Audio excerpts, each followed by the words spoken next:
Qadrli shifokorlar, men doim qanday qilsak tibbiyot xodimlarining mehnati yanada rag'bat topadi, ro'zg'ori bekammi ko'st bo'ladi degan o'y bilan yuraman. Endi har yili tibbiyot va farmatsevtika xodimlari kuni munosabati bilan davlat tibbiyot muassasalarining barcha xodimlariga pul mukofoti beriladi.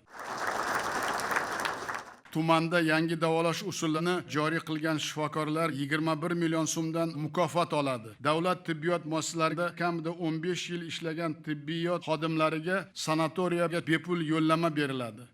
Davlat oliygohlariga o'qishga kirgan farzandlarining 1 yillik kontrakt summasiga 50% chegirma taqdim etiladi. Har yili faoliyatda alohida natijalarga erishgan 500 nafar tibbiyot xodimlariga ipoteka krediti boshlang'ich badalining 25% kompensatsiya qilinadi.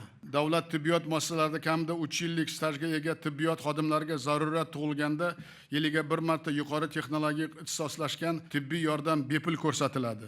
Xalqaro tan olingan indekslanuvchi jurnallarda ilmiy maqola chiqarishga sarflangan xarajatlar to'liq qoplab beriladi. Tibbiyot xodimlariga barcha turdagi davlat xizmatlari to'lovi 2 karra kamaytiriladi. Bunga qo'shimcha 100 milliard so'm ajratamiz. Agar tibbiyot xodimi oilasi va farzandlariga ko'proq vaqt ajratsa, o'z ustida chuqurroq ishlasa, shaxsiy rivojlanish, kasbga bo'lgan muhabbat, eng muhimi ishidagi sifat va unum yanada oshadi. Shuning uchun kelgusi yil 1-apreldan davlat tibbiy muassasalaridagi oyliklarni to'liq saqlab qolgan holda ish haftasini hozirgi 6 kundan 5 kunga o'tkazamiz. Jizzax tog'larining eng so'lim go'shalaridan birida qad ko'targan alohida dam olish maskani tibbiyot xodimlari uchun tuhfa qilinadi.